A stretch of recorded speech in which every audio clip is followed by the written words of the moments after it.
Hello guys, today I have the XIAOMI Pad 8 and I'm going to show you how to enable the eye comfort mode.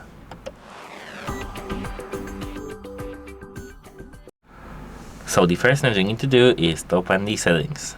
Now we need to go straight to the display and brightness over here, and now we need to scroll down to the reading mode. Tap it and enable this mode by using XIAOMI tab. Here, as you can see, they have two options: cycle or classic. If we tap classic, we can see switch to warmer colors to reduce the amount of blue light, or cycle, achieve optimal comfort by adjusting color automatically based on app types and sunrise sunset times. I prefer classic, to be honest, and if we tap this arrow we can see texture and color, temperature and colors. Here we can schedule this option. Goodbye!